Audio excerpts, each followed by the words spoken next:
before we begin the meeting, I would like to acknowledge the traditional owners of Australia and recognise their continuing connection to land, water and culture. I am currently on the land of the Dharawal people, and I pay my respect to their elders past, present and emerging. I also acknowledge the Gadigal people of the Eora Nation, where the University of Sydney is built. That's the main campus. And I acknowledge all the traditional owners of the country that you join us from today. And I pay respects to their elders past, present and emerging. So what is the purpose of today's sessions? We would like to highlight the increasing pressures on the environment and on our food production systems, to present some of the exciting research that is happening and the activities that are aimed at meeting these challenges, and to emphasize the critical role that plant science is playing and agriculture in safeguarding our food security. You probably know all this. The world's population is increasing dramatically. We are currently at 7.7 billion people, and we will need to increase food production to feed these people in the future. Additionally, we have increased greenhouse gas emissions, which are increasing average temperatures and changing global weather patterns. You can see here an example of temperature anomalies. So the globe is warming. And climate change will also affect seasonal cycles. That means rainfall patterns. It will change disease pressures and cause water scarcity in many regions.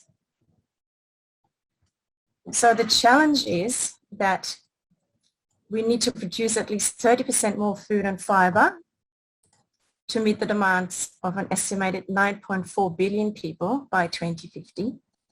And we have to do this in a changing climate and while countries are struggling to decrease their greenhouse gas emissions. And agriculture does contribute significantly to greenhouse gas emissions. So what can we do? We can do a lot of things, and we are part of the solution as plant scientists. So we are critical to making progress in this area. We have to work at many scales, and these are some examples of the scales that we are working at and that you will be exposed to today.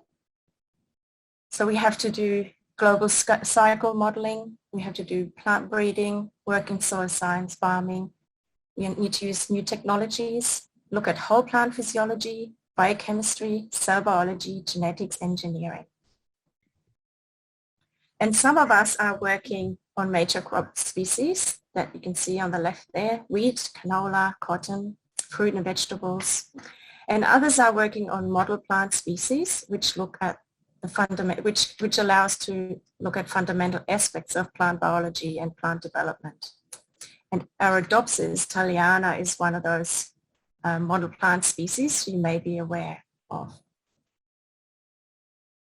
So to start today's proceedings, we will have these 5 talks I mentioned, starting with Professor Brent Kaiser, who will talk about protein power, plant protein, which will be an important part to feeding the world in the future, followed by Professor Daniel Tan talking about cotton research. Associate Professor Brian Jones giving you an outlook on CRISPR, a new technology. Professor Robert Park will discuss rust or diseases in plants and how we can breed plants to deal with them. And finally, we will have Dr. Floris van Optrop, who will talk about producing food in the city, which is a trend that is happening right now. So without further ado, can I please invite Brent to start his presentation. Brent. So welcome everyone. Thanks for your time today.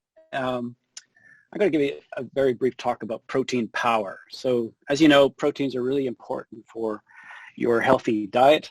You need protein that comes from animal sources, nuts, pulses, cheeses, milks, and so on. So proteins are of course made from amino acids, and amino acids are required, and we need about 20 of these to remain healthy and happy. So proteins are used in many components of life, so particularly of building and repairing muscles. making enzymes and hormones, so they're extremely important across the body. And they provide the building blocks to DNA and RNA, as well as used as an energy source when we consume proteins. So as Claudia mentioned, there is a growing world population where we're looking at over 9.8 billion people by 2050. So that's many mouths that we need to feed, and protein is an excellent source of nutrition to feed those mouths, and we need much more of that protein. So if we look at the protein needs as we approach 2050, it's about 289 million tons of protein that will be required. 54% of that protein will be in the form of plant proteins. So we need to actually produce a lot more protein from what we're doing today. So as you know, and your mom and dad has probably told you, that legumes are an excellent source of protein. So proteins, legumes such as peas, beans, chickpeas, faba beans, lentils, mung beans are really highly valued for the protein that they actually produce. That protein comes from an interesting symbiosis that legumes have with soil bacteria.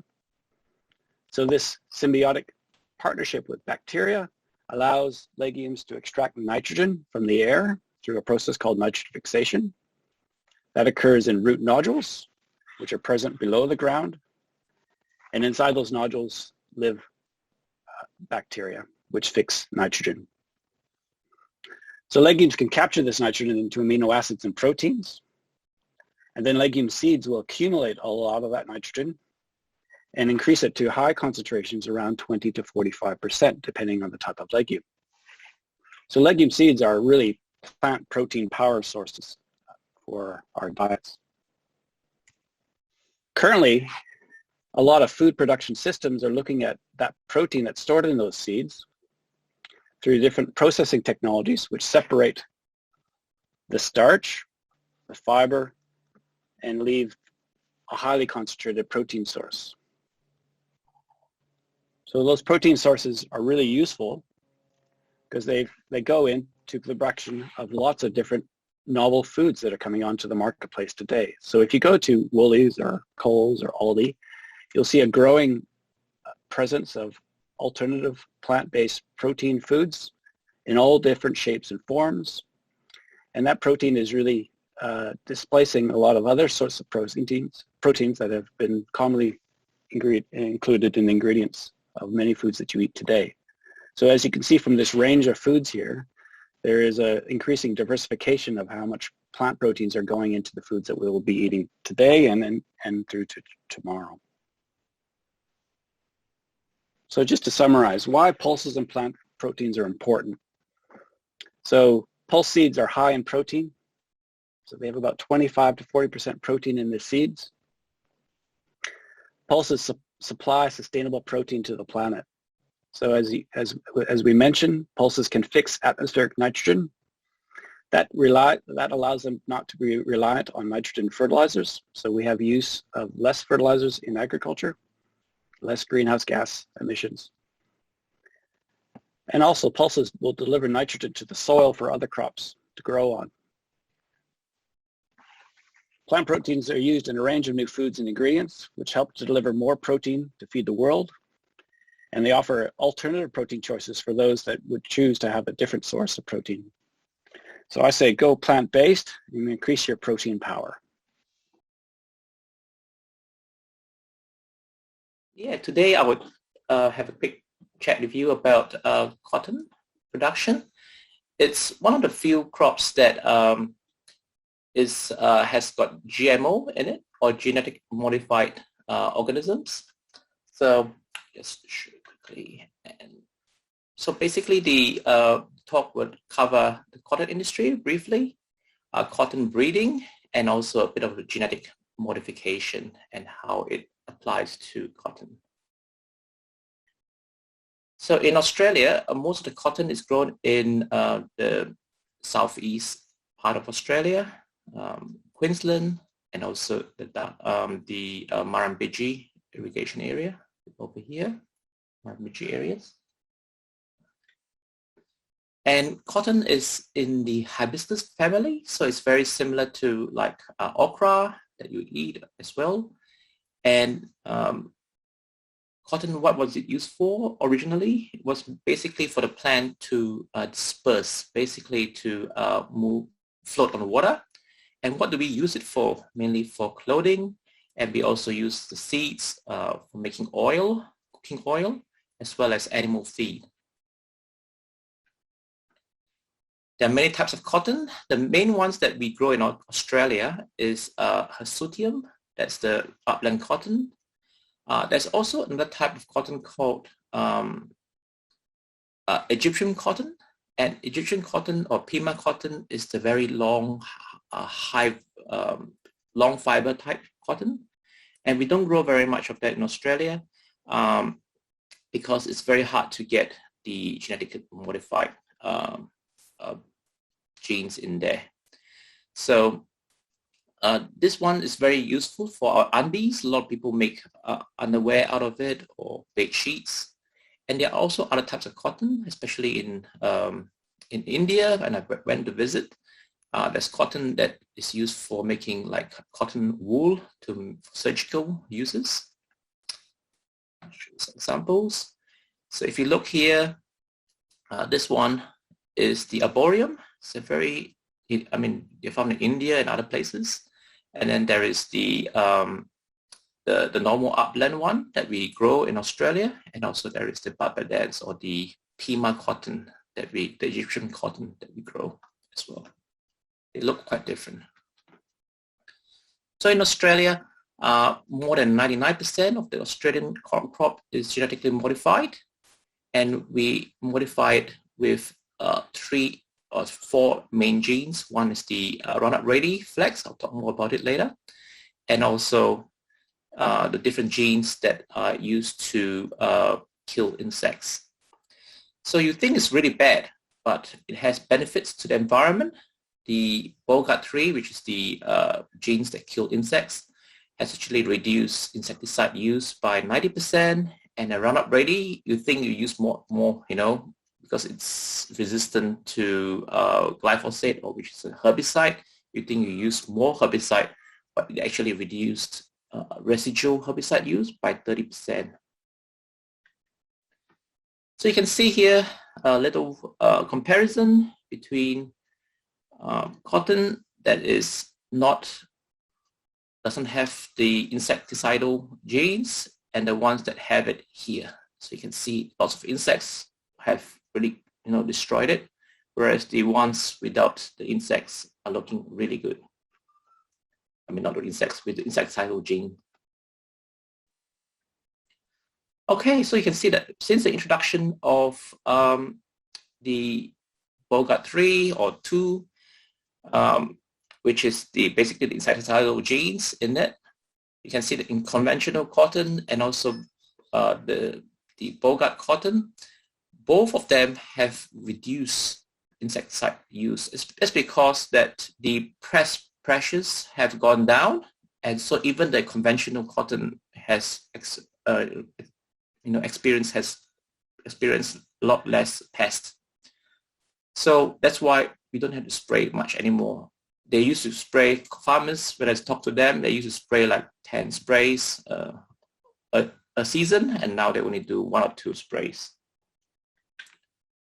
Similarly, for the Roundup Ready, because it's there, they used to use lots of, you know, residual herbicides and other types of herbicides, but with Roundup Ready, they use more Roundup, as you can see, glyphosate, but less and less residual herbicides. Okay, so what are the technologies there? They're basically the insecticidal technologies. The first one that came out in 1996 was the Cry1AC, and then after that they stacked the genes, and then now there's a new Bogart3 with 2, you know, Cry genes, which is a proteins that basically just kill caterpillars because they have an alkaline guard, and also a VIP, which is a vegetative insecticidal protein gene. So what we do is we pyramid the different genes so that they will slow down development of resistance. So what happens is that why do we pyramid all these genes? Is so that we get resistance. Each individual toxin might create resistance very quickly, but if you pyramid them, there is less and less chance of cross resistance. In saying that, there is not a foolproof plan, because what you need to do is you've got to make sure that there is always susceptible moths. Otherwise, eventually they will get resistance. So what we do is we get farmers to grow a refuge crop, and these refuge crops, they host the susceptible, and this is possible only if the resistance is recessive, right? So if they're recessive, then they mate with the susceptible ones, which are dominant in that susceptible genes, and then we can maintain a population of susceptible moths. So that's how we do it. In the cotton industry, we either grow non-BT cotton, 5% of the crop, or pigeon pea, 2.5% of the crop, to maintain that refuge. So just in conclusion, cotton is an important export crop for Australia, and it's got many uses, and we use a combination of conventional and transgenic methods to breed it, and genetically modified traits have resulted in reduction in pesticide use, and also we need to use resistance management and integrated pest management to maintain these genes. Okay.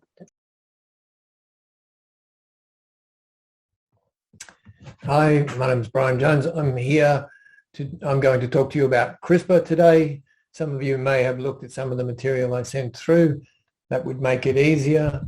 So basically, CRISPR, I think the discovery of Doudna and Charpentier is on a level with Watson and Crick in 1953. What their discovery has given us is a capacity, an extraordinary capacity to make precise changes in DNA, or at its best to rewrite or precisely engineer DNA sequences for desired outcomes. So how does it work? CRISPR is a really simple mechanism. It's basically an endonuclease. That's an enzyme that's able to cut DNA, plus an RNA molecule, a guide RNA that matches a target sequence. So we can design that guide RNA to target any sequence on the DNA, basically in any organism. So how does it work? The CRISPR complex moves along the DNA until it finds its cognate sequence. So in this case, it's a PAM sequence, NGG. And once that sequence, it's found that sequence and it's embedded in the enzyme complex or in the CRISPR complex, it unwinds the double-stranded DNA and matches it to our designed guide RNA sequence. And if there is a match in that sequence, then it brings in the active sites of the enzyme and cuts both strands of the DNA. So we're able to target a precise location on the DNA and cut it. But our cells don't like cut DNA, so they quickly send in repair mechanisms, protein complexes that will ligate or join those two cut ends back together. So terrific, we're able to target precise locations on the DNA, cut it, but the cell will repair it almost immediately. So that doesn't sound particularly useful, except that in the first example of how CRISPR is being used, the endogenous repair mechanism, NHEJ, which comes into play to repair the DNA, is error-prone. So it introduces errors, and introducing errors, as you can see down here, can disrupt protein synthesis. So we can turn proteins off. Why would you want to turn proteins off? So there are problematic proteins that would be best if we could turn them off at will. So for example, I'm not going to go into great details, but for example, we all know that there are sequences in wheat, in barley and rye that people with celiac disease find problematic. If we could switch off the genes using CRISPR, as researchers have already done, switch off those genes that code for those problematic proteins, then we could potentially produce wheat that celiac individuals can consume without problem. Another example of wanting to switch off a problematic protein would be the powdery mildew fungus, which infects lots of plants. It requires a protein in plants to be able to infect those plants. If we can switch off that, if we can switch off the genes that code for that protein, then that can lead to plants that are no longer able to be infected by the powdery mildew fungus.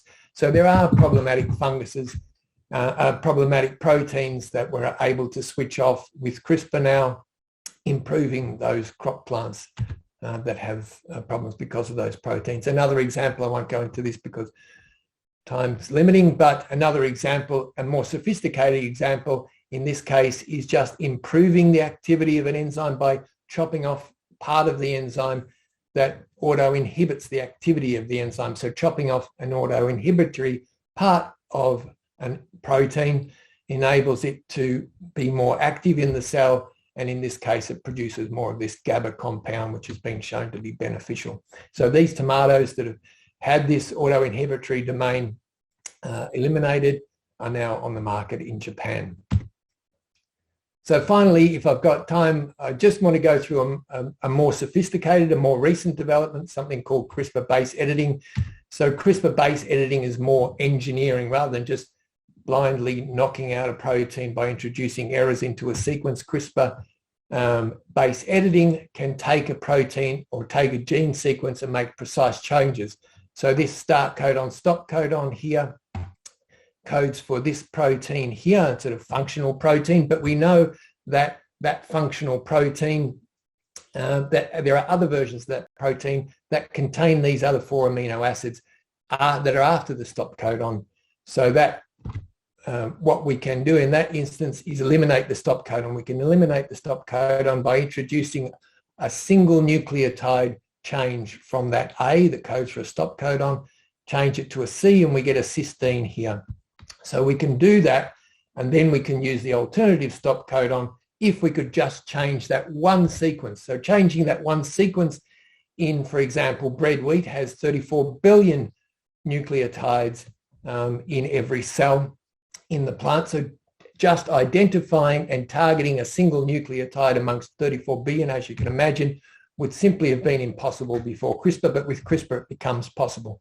So we send in the CRISPR, we modify the A, change it to a C, and all of a sudden we've changed that stop codon to a cysteine, included those extra 4 amino acids, and resulted in an improved functional protein in those plants. So now we have precise capacities to engineer sequences.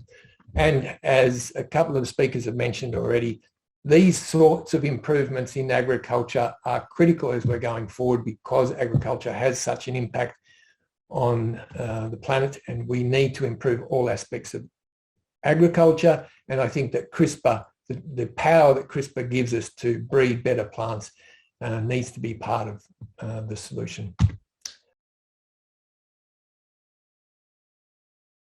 My name's Robert Park. I work at the University of Sydney in sustainable agriculture, and my specific area is working on plant diseases. Why work on plant diseases? Well, plant diseases reduce crop yields around the world hugely. It's been estimated that the 6 most important crops that we grow, so these are things like wheat and rice and maize, the yield of those crops is reduced by about 42% globally. So if you think of that, it's a loss in food production of hundreds of billions of dollars caused by these pathogens. Now, throughout my career, I've focused on one particular group of these pathogens of plants, and these are known as the rust pathogens. They are fungal pathogens that have specialised in their ability and their lifestyle to be able to infect plants, and they infect all kinds of plants. But the ones that I work on are those that are particularly damaging in agriculture, and these infect crops like wheat, barley and oat.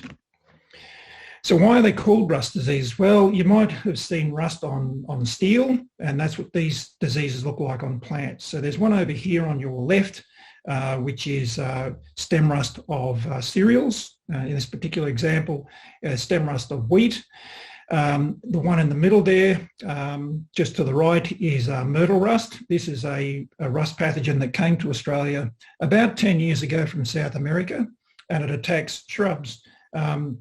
Very, very damaging. In fact, it's led to the extinction of several native plants already. So this is a nasty character.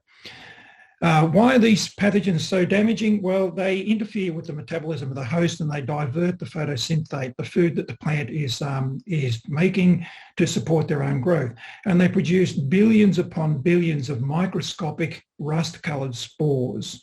And those spores can become liberated into the air, and they can blow across thousands of kilometres. So we've got examples of rust pathogens moving all the way from Western Australia, from wheat crops in Western Australia all the way to Eastern Australia and infecting wheat crops there. In fact, we also have examples of wheat rust pathogens, that have moved all the way from Central Africa to Western Australia, we believe, on high altitude winds.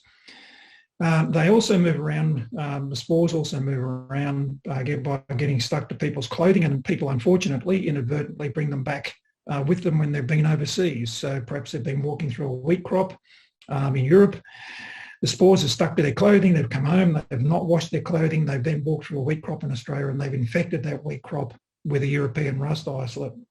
And this has happened a number of times already in Australia and has resulted in tens of millions of dollars in damage. So these are particularly nasty plant pathogens, and they're impacting on cereal production and plant production, not only in Australia, but all around the world. So I've been involved in a project for quite some time now in the Horn of Africa, in East Africa, focusing particularly in Kenya and Ethiopia. And sadly, I was in Ethiopia in 2014, and I witnessed the destruction of 50,000 hectares of wheat by stem rust, by one of these rust pathogens. Really, really sad situation because these farmers are quite poor and growing this wheat is their livelihood. So in that particular year, a lot of farmers in Ethiopia basically lost their livelihood due to stem rust killing their wheat crops. So how can we control diseases in plants? Well, a lot of people wouldn't know about pesticides. This is an obvious one, spraying plants, crops with chemicals to kill pathogens. But, you know, those people that I just mentioned in Ethiopia, those smallholder farmers, they can't afford to buy chemicals. So they had no resources really to control that rust epidemic once it got started.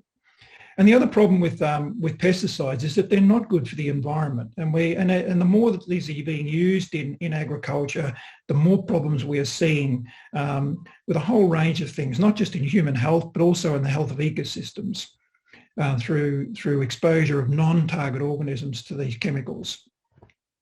Now, luckily for us, plants have co-evolved with pathogens over hundreds and hundreds of millions of years.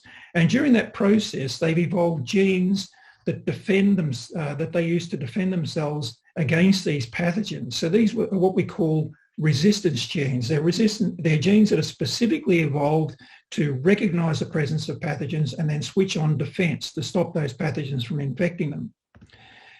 And our breeders have become very adept at using these genes to introduce them into high-yielding plant genotypes to develop new cultivars that can be grown by farmers so that they have inbuilt genetic resistance, which is environmentally friendly, of course, because it means that farmers don't need to resort to using things like fungicides to control diseases. And in Australia, this approach has been used for many years, and it in fact is the approach that my research has focused on for quite some time. And the research that my group and others here in Australia do on incorporating this genetic resistance to rust diseases in wheat has been estimated to save the Australian wheat industry about $1 billion a year. So this is a really, really effective way of controlling these diseases, and it pays big dividends. So what do these resistance genes look like? Well, here's an example of one that we've spent quite a bit of time working on. It's stripe rust, what we call stripe rust gene number 18, YR18. And on your left is a picture of a wheat plant carrying that resistance gene. And you can see lots of green leaf area, plant's fairly happy. On the right is a wheat plant that does not carry WIR18, and you can see lots of dead tissue where it's been infected by rust, and the rust has actually killed the leaf tissue. So that plant on the right, we would expect to be suffering a yield loss probably around 50%. So the presence of that one gene in the plant on the left is going to protect the yield by about 50%, or give you a saving of about 50% of your yield. Now, we've used the genomics techniques that are becoming increasingly available to us to really drill down and understand this gene. We've been able to map it to a chromosome in wheat, a specific chromosome known as chromosome 7D. We know a lot about the gene itself, its structure, and in fact, we know that it encodes a particular type of transporter protein. What we don't know is how that transporter protein interferes with the pathogen growth, and we're doing more research on that at the moment, hopefully to give us better insight into how this gene works and greater insight into how wheat defends itself against these rust pathogens. And maybe that will lead in future to more sustainable and even better control of these pathogens in agriculture. So how do we actually go about doing this? Well, incorporating these genes into plant varieties, well, it's a really, really major effort. So in the case of wheat, we need to package lots and lots of genes together in order to get a winning cultivar that's going to really tick all the boxes for farmers. So they need to be high yielding, they need to have good quality, and they also need to have those important disease resistance genes. So you can think of a wheat cultivar or a plant cultivar as being a package of these good genes. Combining all of those genes is really quite challenging. So this picture here shows a field in Mexico, a group that we work with over there. Each one of those plots is a different line of wheat, and the people in the background there are busily selecting the ones that have got the rust resistance. So you really need to assess lots and lots and lots of plots to find the winning combination to be released as a cultivar. Luckily for us, we're now developing more and more tools that allow us to speed up this process. Professor Jones just talked about gene editing. There's genome sequencing as well, and that's providing really powerful tools that are accelerating the whole breeding process. And that's not before time. We're facing climate change, a growing world population. We need to produce more food to feed those people. And I think the next 50 years is going to see incredible advances in genetics when people start really applying the gene editing, genome sequencing, and really getting in and applying these things in practical context. I think it's an incredibly exciting time, and I'm really hoping some of you folks go on to have careers in plant science. Thank you.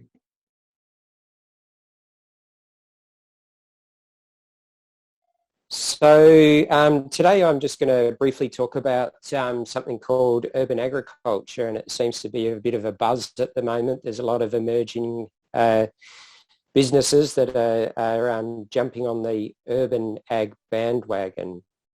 So one of the first things that I'm going to sort of introduce is something that's very important to think about when thinking about urban agriculture, but also, you know, I guess life in general. And the first concept that I want you to think about as we go through this talk is this thing called the food, energy, water and waste nexus. So this is basically describing something about the relationships between the food we eat and grow, the water we use, and the waste we produce, as well as the energy we use, and how that all fits around our society. So the second concept I want you to think a little bit about is this idea of circular economy. So circular economy basically refers to this trend that what we generally do is we produce things, we distribute them, we use them, and then we dispose of them, and that becomes then waste. And one of the things that the circular economy is trying to do is to eliminate that waste step and try and reuse those different resources and put them back into that cycle. So we're basically getting this beautiful cycle, this closed loop.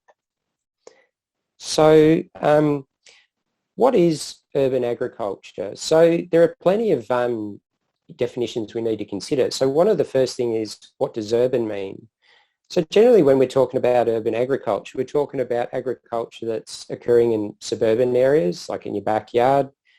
regional centres, cities and towns, and we also might include peri-urban areas. So they're the areas just around the fringe, for example, the fringe of Sydney like Dural, and, you know, some of those sort of areas right on the cusp of the farmland or bush as well as the city. What can we grow? So urban agriculture involves growing fruit and veg, so, you know, chooks, other livestock that you might have, aquaculture, even beekeeping, hydroponics, and it also includes like the processing of local produce. So like if you're a beekeeper and you make your own honey, so you're processing that honey. And when we talk about urban farms, what are we talking about? Well, I sent you guys a clip out for Freight Farms. So that's an example of a farm that they build, and we'll talk about that farm in a bit, that they build into these containers, these shipping containers. You also have some rooftop gardens, for example, the Yarrabingan Indigenous Rooftop Farm. So that's in it's in the Australian Technology Park, so you can go and check that out. Your backyard, you know, your homemade deep water culture system, and I'll finish with that, as well as your street nature strips. You know, you might have a few fruit trees growing along there. You've got these public planter boxes. You often see herbs growing in them. Maybe, you know, you a part of a community gardening system. Public and private utilities might have various little farms growing on them. And of course, many of you, your school probably has some form of urban agriculture on it. And this picture on the right here is what I grow on my balcony at home. So what types of urban agriculture are there? Well, I've already alluded to a few. So there's so many, it's such a diverse area. So you've got systems that contain soil.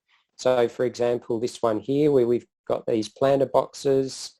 You've got systems that contain absolutely no soil. So this is a flood and drain system. So the middle picture, the upper middle picture.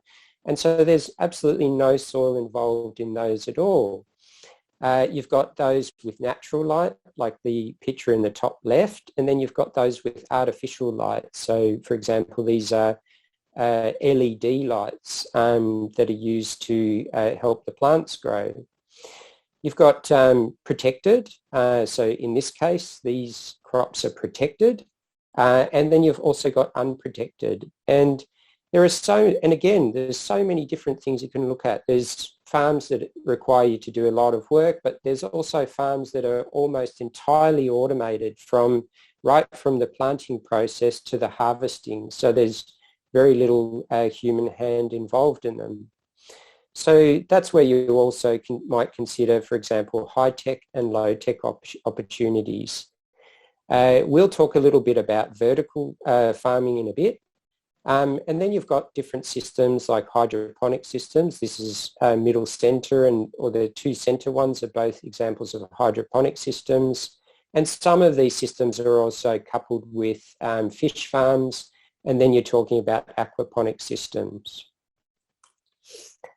So let's think about a problem together. So, you know, let's think about this thing. So one of the key things that we've got on at the moment, as you all know, is that we are in lockdown, and COVID is causing some concerns about in Australia, which is one of the most food secure countries in the world, but it has caused some councils concern about their food security.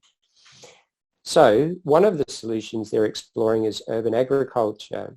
Another example you can think about that's also been brought about from some stress is Havana in Cuba. So in the late 1980s, there was the fall of the Soviet Union. As a result of that, in Cuba, which was strongly connected with the Soviet Union, they had an oil crisis as well as a monetary crisis. That then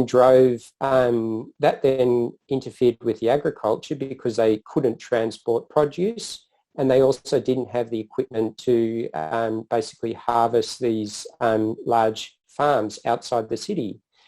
they created this whole network of urban gardens and basically got to a point where they could supply pretty much 100% of the vegetables and therefore increase the food security and the nutrition security. So let's have a look at a solution. So hopefully some of you guys watched the Freight Farms video. Now in lockdown, I do a lot of data stuff, and my background is more in mathematics and that. And so I thought I need to do some mental arithmetic to keep me busy. So I thought it might be useful for you guys to understand how this works. So Freight Farms are 40-foot containers, and they can yield, this is really pushing it, but they can yield about a maximum of 4,000 kilograms a year of leafy greens. And they cost about $180,000 for a unit. So on the bottom right image, you can see the actual farm. And the top image actually shows how they grow. So this is a vertical style farm where the plants grow up these channels. And in between each of these sort of rows, which are actually movable, they have these LED lighting. And of course, it's completely protected and enclosed and automated as well. You do go in and harvest the greens, but everything else is quite controlled and actually can be controlled from your mobile phone. So let's take the Canterbury Bankstown LGA. Well, we are about 400,000 people. Now, if we're concerned about our food security as well as our nutrition security, let's have a think about what we can do with urban agriculture to alleviate a little bit of that. So let's say we consume on average about 5 kilograms of leafy greens per year. For the whole Canterbury Bankstown LGA, that's about 2 million kilograms per year of leafy greens. Now, to satisfy that demand based on the production of the unit that we're using as a model, we would need around about 500 Freight Farm containers. Okay, so that's going to cost us about $90 million in an initial investment. Each container occupies around about 30 square metres. That's by 500 units. That's about 1.5 square kilometres, or about 1.5 soccer fields. Now, if we stack them up, because they can be stacked vertically, we might say stack them 3 high, and then we can use about half a soccer field. So these farms, 500 of them, would require about 85,000 kilowatts hours per day in order to be able to drive the lighting in them. If we consider that households with about a 10 kilowatt system, solar system on the roof, if we want to do this sustainably, we need about 2,125 households to run it. And don't forget, we also save on food miles because we're not transporting this produce from other areas outside the city. Each unit consumes about 20 litres of water per day, and so that's approximately 3.65 million litres per year for our little production system, or the equivalent of about 150 households. Boris, can you please finish? Yep. So the key thing here, the take home here is that the urban agriculture is definitely part of the solution to securing food and nutrition, and we can perhaps supply around about 10 to 20% of the food and nutrition. We're reducing food miles, reducing water use, reducing chemical use, and we can look into recycling nutrients and more. And thank you. Here's a couple of systems you can design and build at home. Yes, so we are now moving on to the activities.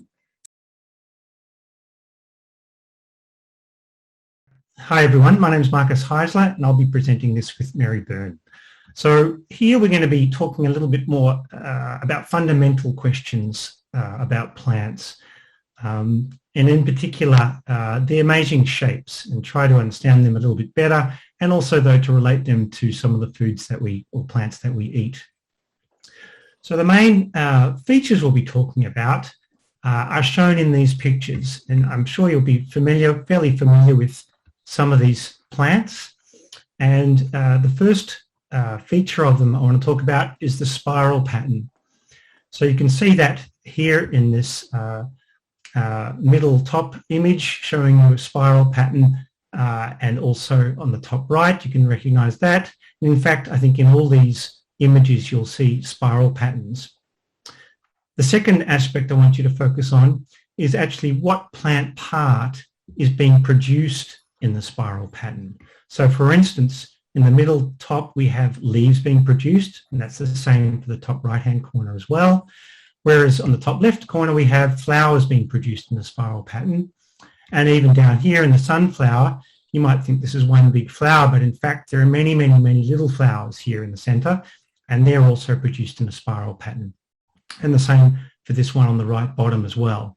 We're going to leave this one in the bottom middle to address a little bit later in the presentation. So if we want to try to understand these things, we have to understand how plant parts or organs are produced. We call them organs commonly. They're lateral organs coming off the main stem. So in this example, we see the common laboratory plant model species, Arabidopsis, and you can see it's produced leaves at an early stage, but at this stage, right at the shoot apex, you can see that it's producing flowers, these white flowers. And if we dig down into the center of this structure and dissect away some of these flowers, what we see here in the middle is the shoot apex. It's a dome of cells in the middle. These cells are dividing and growing, as I'll show you in a second. And around the periphery are the little flower buds starting to form. And you should be able to recognize this kind of spiral pattern that I showed you a bit earlier with the other plant examples. Now, importantly, as these organs form around the periphery, more cells are dividing in the center. And so the growth of this tissue in the center pushes the organs that are forming away from the center down the stem as the stem elongates. And that's really important for understanding the spiral pattern. And you can actually see this occurring in real time in this movie. This is a movie of the shoot apex, the one I just showed you. And it's highlighting individual cells, the membranes surrounding each cell, and you can even see the cell divisions occurring. These structures around here are the flower buds starting to form and growing, and you can see the tissue is growing, and as these buds are forming, they're being pushed away from the center by the plant tissue as it grows. So how does this relate to the spiral pattern? So to understand the spiral pattern, there are two rules we have to keep in mind. Firstly, that new leaves or flowers can only form at a specific distance from the center, and that's marked by the edge of this green circle. So this kind of whole thing represents the shoot apex shown here. The second rule we have to keep in mind is that each new flower or leaf, when it forms, has to form at a specific distance away from other leaves or flowers, okay? So let's take our first example. This is our first leaf or flower that's formed on the edge of the green circle, and we are waiting now for our second leaf or flower to form. Now the distance at the moment is too small, and so we have to wait for this one for growth to occur, for it to be pushed further away from the center. Now at this stage, there is now enough distance there, and so a new flower or leaf can form, remember, on the edge of this green circle, and so it'll form the furthest distance away from the first one on the opposite side over there. Okay, what about our third leaf or flower? Well, the distance is too small now, so we have to wait for these first two to grow away from the center, and so they do that. And now finally, we have room, space for the third organ to form. Now, where is it going to form? Is it going to form right on, this kind of cross, either there or there? Well, if we think about it, this one over here, number 2, is still too close to either that position or that position. However, number 1, the first one that formed, has moved further away because it's older. And so the third organ can form, but it's not going to form there or there. It's going to form further away from number 2 because number 2 is still too close. So it forms shifted a little. And you can see it's kind of halfway between number 1 and 2. All right, so what about our fourth leaf or flower? Well, we have to wait for those 3 to move away, and now the fourth one can form. Is it going to form directly opposite number 3, Well, not really, because number 2 is still too close. Number 1 is much further away now. So it can form now over there. And so now you can start to see what's going to happen over time. Now we have a 5th one. And I think you can see now that if we follow this, what's happened, we had number 1 here, followed by number 2, number 3, number 4, and then number 5, and so on and so on. And so you can start to see then how this, what started off as an opposite arrangement, can kind of transform into a spiral pattern as growth continues. Here is actually a physical demonstration of that. It's a machine that's dropping little water droplets onto a bath of oil.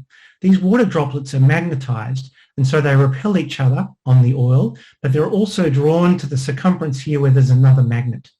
And just by varying the frequency of dropping these little droplets there, this machine can create different types of spiral pattern that we commonly see in actual plants. And so it's just demonstrating that this spacing mechanism that plants use is sufficient to give us this kind of spiral pattern that we see so much of the time. So now we can start to explain some of the plants that we're more familiar with, in fact, plants that we actually eat. And so the question we're going to focus on now with Mary is, okay, we have the spiral patterns, but what actual plant part is being produced in that spiral pattern? And I think that will give us some interesting insight. So Mary can take this over now. Hi everyone. So what I'm going to talk about in the next few slides are a group of plants that are all closely related to Arabidopsis that we use as a model system and that Marcus has just presented images of. And a lot of these plants are probably familiar to you because some of them are vegetables that we regularly consume. This first plant here is called canola. It's really important in terms of producing oil for cooking. And if you are travelling out in the countryside, especially at times of the year in New South Wales, there's sometimes you look out and you'll see these really bright yellow fields of crops growing, and that will be canola. So if we look down, we're looking at top down on the plant, and we can see right in the middle there's really young organs, and as you spiral out more towards the peripheral region of the photograph, as you can see older and older organs. And so I'm going to ask a question that people can type into the chat, is in this case, in canola, what type of organs are we looking at that are being produced from the apex?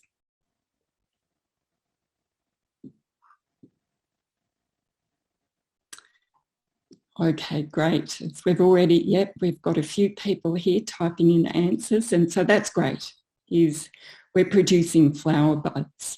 And so if we move on to the next image. Yeah, great. I've got a lot of responses there.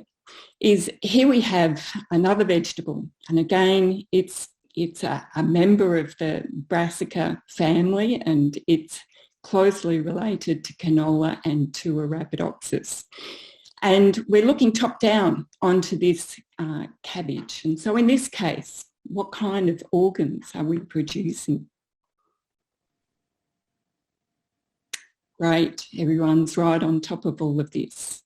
And so in the case of cabbage, it's normally a plant will produce a number of leaves, and then they get a signal to transition to produce flowers. In the case of cabbage, is the mechanism for that transition to produce flowers isn't functional, and so instead they just keep on producing leaf after leaf after leaf. And looking top down onto this cabbage is really good because you can see that arrangement of older leaves and going in towards the centre of the cabbage is the leaves are younger and younger.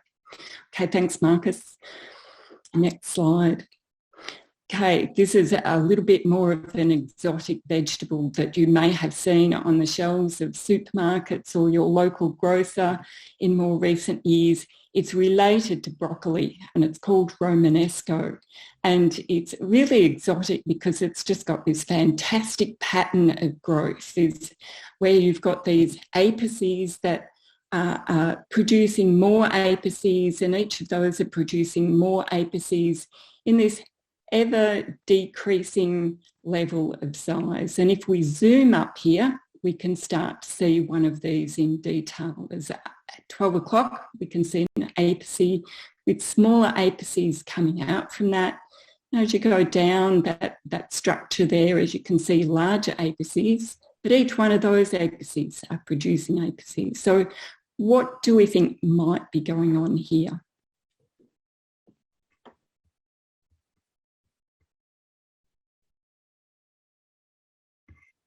Flower head spiral pattern. Great. Yes, it is. It's in this case is you're producing an apex and that would normally go on to produce flowers, but the flowers themselves are not developing any floral organs, and as a result they retain what we call being indeterminate, and they just keep producing more and more flower heads in this ever endlessly repeating pattern. Great. So next slide is, I'll just talk through these next vegetables. Cauliflower is very closely related to Romanesco, and it again is producing these apices that don't fully develop their flowers, and as a result they just keep producing more and more undeveloped floral organs. And so we can see here this in a close-up at about 11 o'clock, an apex, and more and more apices are being produced around that main one, and they're not developing organs at all. It's a little bit more disorganised compared to the Romanesco, which is why Romanesco is an easy example to talk about. If we go to the next slide. In this case, broccoli, it's doing the same thing as cauliflower and Romanesco. However, the whole head of broccoli is green, and that's because each one of those small apices are now able to produce some of the organs, but not all of the organs that are normally found in a flower. And so in the case of broccoli, if you have a close-up look at what's being produced, is each one of those little buds are actually producing the outer organs of a flower.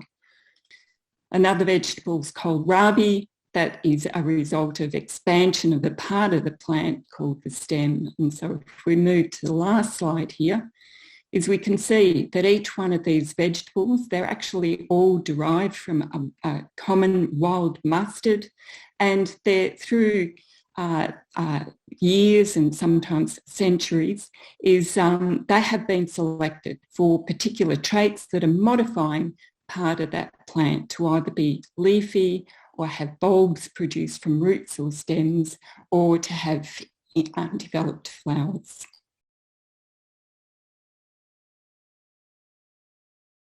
So mangroves, does anybody in the chat know very much about mangroves? Do you do this at school? Have you looked at any of these sorts of plants? There's stuff coming in on the chat. So what I've been doing while those beautiful talks have been going on, I've been doing some sectioning, and I'll just do a quick run through of how I've been doing that. This is where I spend a lot of my time. I like to look at plants down the microscope. So this is my sectioning station, and I'm just going to do a live demonstration of what that looks like. I wouldn't try this at home. It does take a little bit of practice to get it right. So I use very sharp razor blades. I've got some butter dishes. I've got some water in here. And I've got over here one of my old friends, Old Man Saltbush. And This plant's got some beautiful adaptations to living in dry environments and also to be able to live in salty environments with salt excluding capacities. So I'm just going to quickly do some sections. Always a risk when you're operating live, but let's see how it goes. I'm going to do some sections across the stem. The way I'm holding this razor blade and holding my hands, it's one of those things like when you see a chef holding the knife and the finger positions, there's no way this razor blade will cut me because there's no flesh in front of that blade. So just as a slower operation, that razor blade comes across and there's no human flesh in the way of that blade. So I can cut some sections. Now, there's no guarantee these sections are going to be beautiful, but they might give me enough information, or all of us enough information, to be able to see what these the structures of saltbush look like down the microscope. I've got my trusty paintbrush, which is a great device to be able to pick up very gently sections out of my butter dish. And I'm going to place them on the slide in some stain.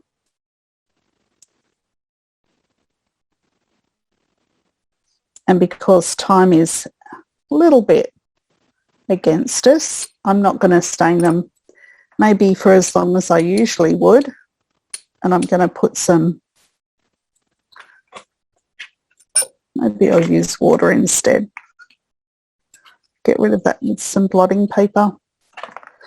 Might just use water, it might be a bit faster. And I don't know if you can already see, there's these sections have already started to be stained.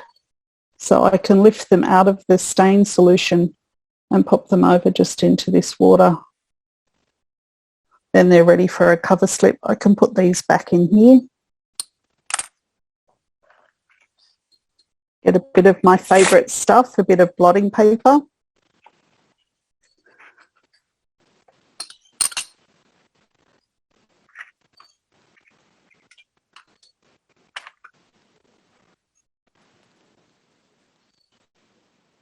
Gently lower that cover slip onto those.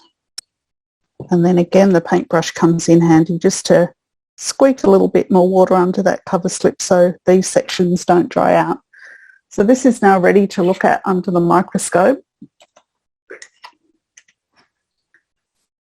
I do have a gallery that I can share with you so you've got some kind of sense of the sort of images that you can get out of a microscope of the sort that I've just shown you. And these are Hakea leaves. So I don't know if you're familiar with Hakea, these particular leaves. Can you see the images? The circle image looks like stained glass. Yeah, we can see, thanks.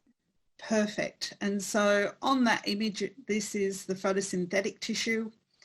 There's an epidermal layer here that's got a really thick cuticle. So if you think of plants that you'd see on very nutrient poor soils, this is Hakea, it's in the family Proteaceae. They've got highly reduced leaves.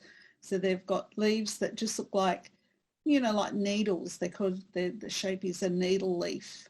And if you look closely at these, this is a photosynthetic palisade layer, you can see there's these structures here that seem to join from this matrix part right up to the epidermis, and these act to support that palisade layer.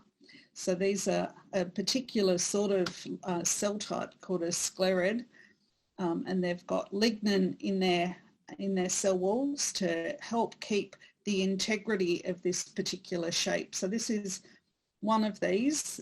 The section isn't perfect. In hand sectioning, it isn't entire. Some of it's come away, but there's enough information here to be able to infer what would have filled in this gap.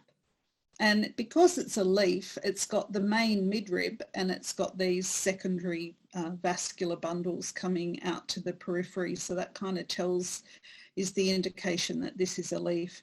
not all the vascular bundles are the same size. This vascular bundle is larger, and then there's smaller ones out to the periphery. And again, this is toluidine blue stained.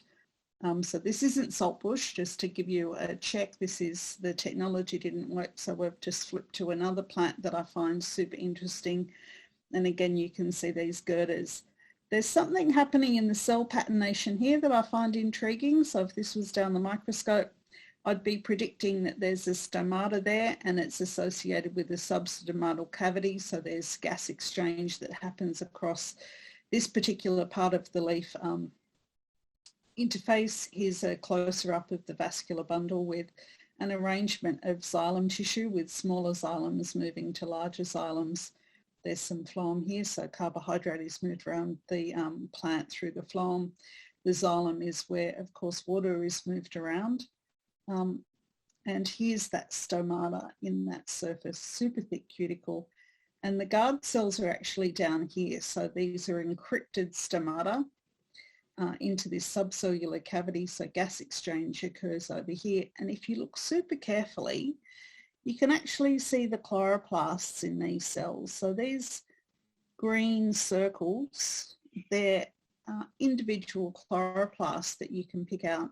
You can see some more down here. So the photosynthetic tissue, not surprisingly, is on the periphery where it is able to harvest light. So it's a bit like your solar panels that you put on your roof. You put them where you're going to be harvesting light. The same with photosynthetic tissue. It's where you find light. So this is a transverse section through a leaf of the Avicennia marina plant. So this is the grey mangrove that's very common to Sydney. So I've done a transverse section through that leaf and I've stained it with a particular stain called toluidine blue. And at the moment I'm on my 10 times objective. I'm just going to take it up a bit to 40 times. Just have a look at some of these structures. So if we start at the top surface, this leaf is actually a little unusual.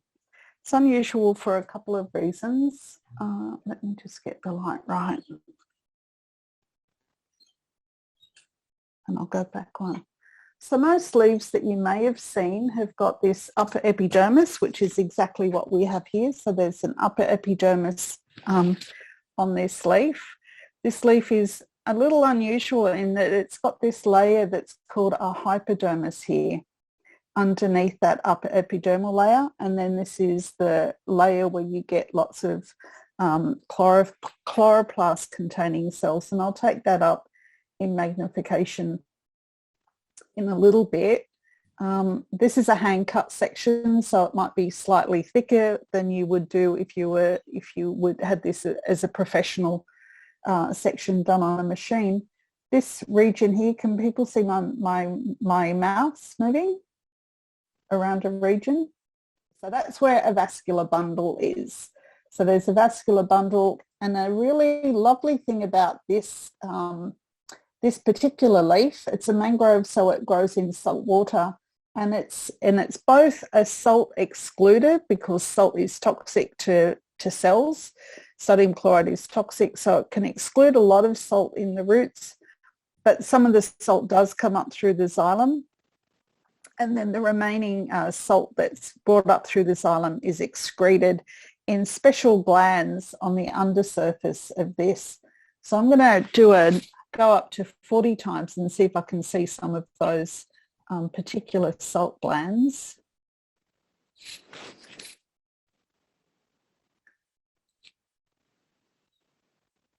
So these are trichomes, so these are hairs on the undersurface.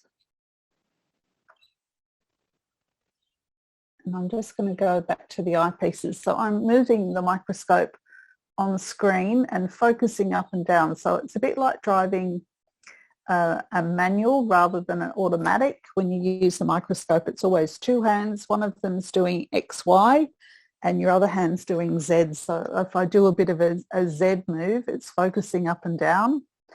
And the XY plane is, I'm just moving the slide around. So there's some beautiful trichomes in here. I'll see if I can find one of those. salt secretory vessels, and if I can't, I can show you on my image. So my computer image is actually Avicennia in transverse section and Avicennia in transverse section.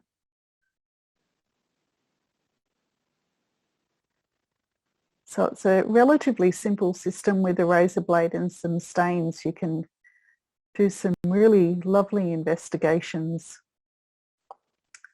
on leaves. Just going to go to do it this way, and I think there was one back here.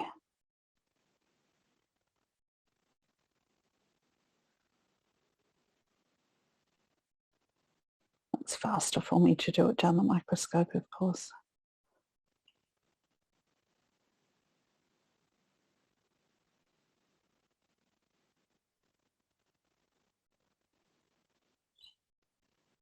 Those images that were in the Google Gallery, they were taken with a different system, and the resolution is by default much higher. But this one is, it's not too bad. You can see some secondary growth, and there's still images with the SD card. So that's not too bad. There's all sorts of stuff. You can spend ages looking at stuff like this down the microscope. Just go back to 10 times these so you can get the lay of the land. So maybe 4 times.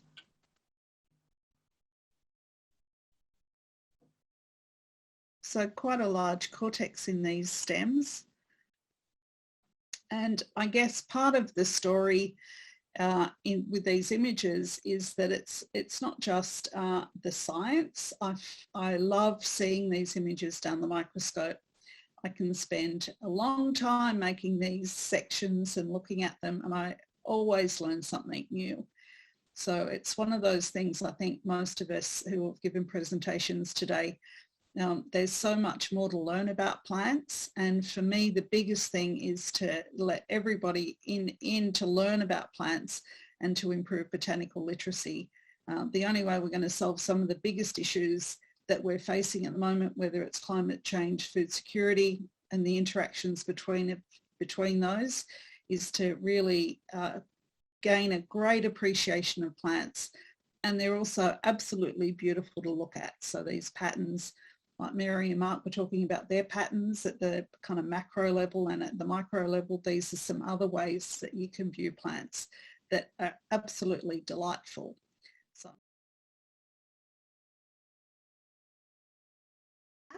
My name is Peng Zhang. I work at the Plant Breeding Institute at the University of Sydney. So today's activity is about engineering resistance. So what it actually means is we want to introduce genes from wild relatives into wheat. Normally, it will be so much easier to do in the lab, and as I can see how Roseanne is doing. I have sent some of the background slides to your teachers already, and so there are some overlapping slides. So it doesn't matter where human, plant, animal, fungi, or bacteria, we all have chromosomes, and chromosomes is the carrier of the DNA or the genes. So this is how human chromosome look like. It has 22 pairs of autosomes and a pair of sex chromosome. And this is a normal non-diseased human chromosome look like. And if chromosome structure look abnormal, and so there are a lot of breakage and also joining of the chromosome belong to different chromosome groups. So this actually from a lung tumor patient, as you can see, there are a lot of abnormal chromosomes. So I'm mainly working on cereal and particularly on wheat. So wheat has 3 parents and A, B, D, and each group have 7 pairs of chromosomes, which make bread wheat 42 chromosomes. So we can take advantage of the development in human cytology or human method of working on the chromosomes. So we can use a different combination of probes.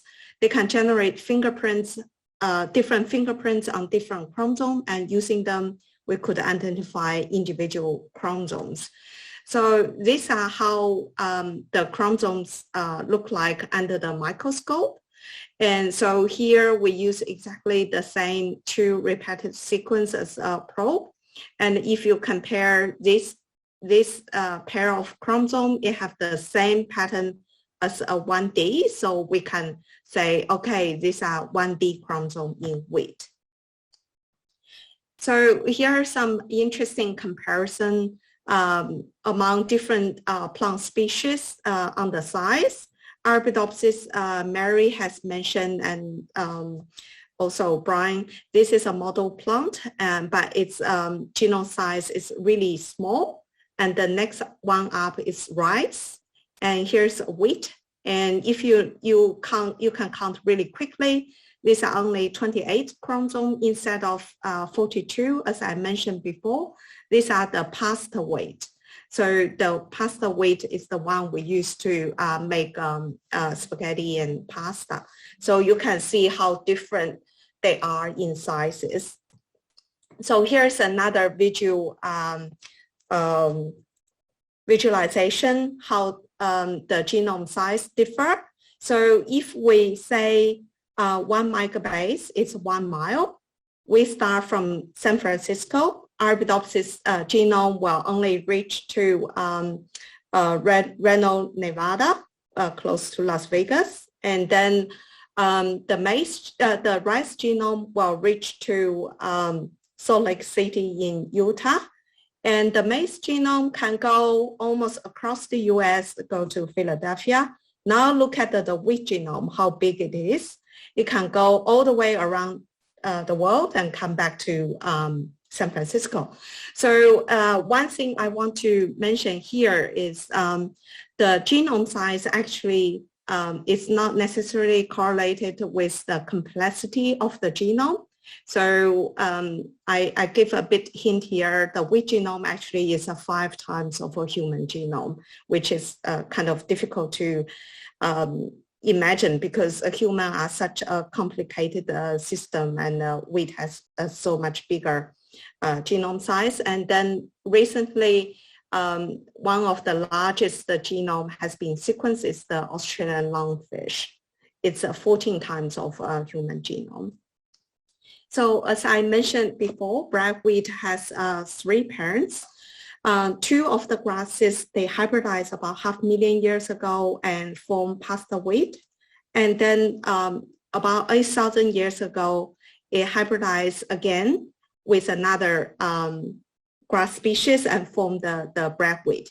So the hybridization occurred twice, so which make the genetic diversity really narrow. And also during the domestication process, farmers actually selected the trait that they want so that they can grow wheat. So during this process, which further decreased the genetic diversity, which is very dangerous because if there are not much genetic diversity out there, if there is a virulent, for example, virulent races for the disease, we actually don't have the resistant sources to be against it. So one of my project is to try to bring the genes from wild relatives of wheat into bread wheat and also pasta wheat. As you can see, these are some of the species we are working on. Some of them still look more or less like wheat, but others look completely like grass. So this is a rye. You may get familiar. The German people like to make a rye bread. And then this is, you may find on the beach. This is called the Cynoparum besrabitum. This species has a really high salt tolerance that make them be able to grow on the beach. So these wild relatives, they have a lot of genetic diversities in there, and they have good genes such as genes confer resistant to different diseases, and also resistant to salt, to heat, and to drought. But they also carry a lot of bad genes. For example, the genes will influence the wheat yield and also influence the quality, like giving yellow color to the flower. So that's why we need to do chromosome manipulation, also called the chromosome engineering. So as you can see, the green chromosomes are from the grass, and we want to reduce the size so to only one chromosome arm, and the other one is wheat. And then we can make a further reduction in the grass. So only keep the good ones, get rid of the bad ones. So Professor Robert Park has talked about the stem rust. So hopefully, when we transfer genes from grass into wheat, we'll turn this susceptible wheat into these resistant ones. So now we know why we are doing this kind of research or practice, and now I will briefly talk how we do it, how to detect the chromosomes. So we germinate the seeds. These seeds actually have the grass segment in there. So I will show two very short videos. So we grow them on moist filter papers, and after 3 days or so, the roots will come out.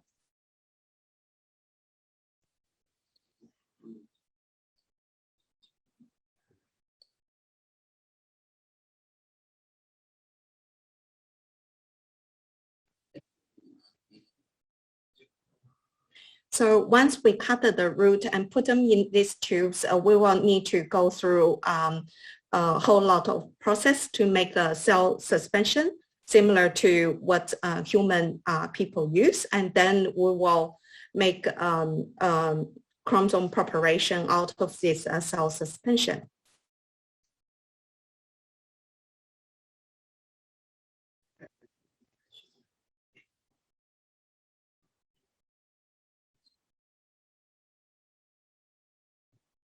So this is because the cell suspension has acetic acid in there.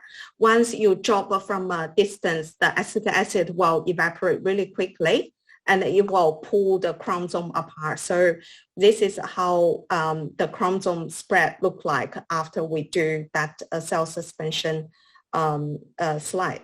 So after we got the chromosome preparation, we can hybridize different type of probe we want to use. And in this particular case, I will put the grass DNA onto these slides and then visualize under the microscope. So this is how we get there.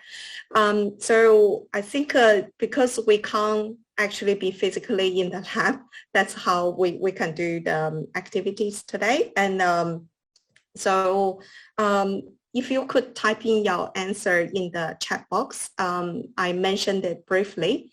Which one has, if you can list the genome size among human, wheat, and the Australian lungfish, which one is the largest, which one is the smallest?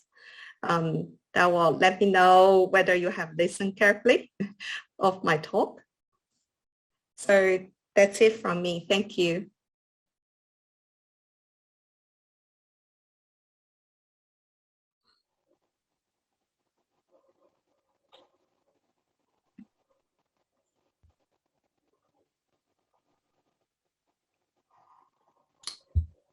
Excellent. So we'll just wait for some more answers to come. So we heard today about genomes and gene editing. We looked at different scales, like Roseanne just said, of small scale under the microscope. And you can see, you saw what Mary and Marcus presented, how the broccoli looks, and how the brassicas, the canola looked. So a phenotype is how a plant looks, so how the physical properties that it displays and that we can measure. So we have, very good answers. Thank you. Observable characteristics. That's exactly right. So what I want to show you now, if possible, is, can you see my video? So I'm in the glass house, and you can see here there's a lot of wheat plants growing. So my PhD student is looking at the effect of heat stress on wheat, and he's looking at a lot of properties. So he's looking at the phenotype of these plants. And just to give you an idea what the differences are, so there's different genotypes, and I've got some examples here, so I hope you're not feeling motion sick. There's two here. This plant, you can see, is taller compared to that plant. And if we counted the tillers, which are these single stems here, so there's 1, 2, 3, 4, 5, 6, 7, 8 in this plant. And there's more on that. I won't count them now. But this is all part of phenotyping. So you can take lots of measurements of tiller number. You can take the measurements of the sizes of the heads, the leaf area, and then also photosynthetic rate, which all have an influence on how much food we can produce. So I've got some examples here, and I'm not sure if it's very clear, of 4 wheat plants. So these are tiny, they're 4 weeks old, that were treated differently. So I'll just move them apart. Maybe that is clearer then. So they had different treatments of watering and of CO2 concentration. So we have low water and high water, and we have low CO2 and high CO2. So let me just share my screen again. So maybe have a guess if you have the same genotype and give it high water and low water. So ambient CO2 means the concentration of CO2 that is in the atmosphere at the moment, which is around 410, 15 ppm. And high CO2 that we grew these plants in was about 800 ppm, so nearly double. So have a guess relative to one another how they would grow. I'll just reduce the size. Excellent. So we had one answer. Maybe we can have some more. Great. So you are all contributing to this and it's showing the average of your answers. Maybe we can have another one, maybe one more. Great. Excellent. So you're right that high water, high CO2 would have grown the best because it had lots of water, not water limited, and it had lots of substrate to take up and photosynthesize with. So that is excellent. High water, high CO2 would be the highest. And then the low water, ambient CO2 would be the lowest. So that's exactly right. So these intermediate ones are a little more difficult to determine. And it looks like, can you see my screen? Yeah. So this was the low water, low CO2 count. And this was the high water, high CO2 count. So that's a really good difference. You can see this has lots of tillers. Well, it has 2 at the moment, but it'll make more. This only has 1 tiller and only has 3 leaves, and this one has many more leaves. And the other 2, they're not so clearly different, but higher CO2 concentration will offset to some degree the water limitation. Okay, but that's a very simple picture because, you know, increased CO2 concentration, as we saw in the introduction slide, will have other effects like changes in rainfall, changes in heat stress. So this will all affect the rate of photosynthesis and growth. So I wanted to just demonstrate how we use gas exchange, how we measure gas exchange, which is the uptake of CO2 and the release of water, which is transpiration, in plants in the lab. So we have this instrument, which is a gas exchange analyzer, or we call it an infrared gas analyzer, and you can see these lines that go into the chamber, which will give the plant, that you can see here, the CO2 it needs. And there's a light source I can show you after. We've looked at the measurements. It's got a corn plant in here right now. And unfortunately, this isn't very good. I hope you can see it a little bit. If you can't see it, the photosynthetic rate at the moment is 13.4 at ambient CO2. So we can now change that concentration to 600 ppm of CO2.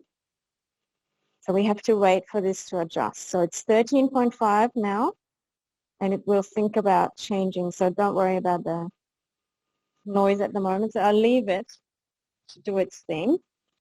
But while we do that, do you have any questions that I can answer while it's thinking? Maybe someone can read the Padlet questions. I think I've answered a few already. Sure. So, sorry, it's Caitlin here. I'm just reading the Padlet for you. Would knowing about the phenotypes of a plant help us grow a plant better?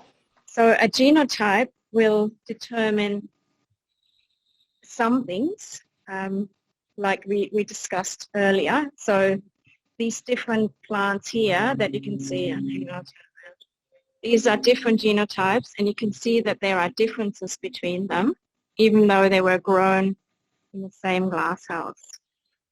So that's the genotype determining the phenotype to some degree. But if we change the environment, it will change the phenotype, because we just saw the example of the 4 small plants that we looked at.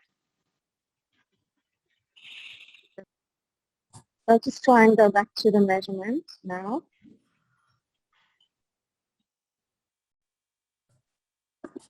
So we had 13.5 earlier. Let's see what it is now. The instrument is thinking. It's actually gone down.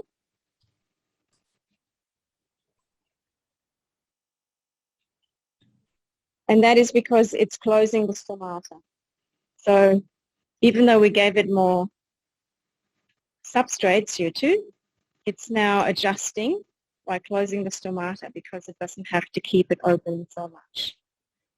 But this is just a demonstration how we can use this fancy equipment to measure how plants photosynthesize under different environments. And that is part of the phenotype.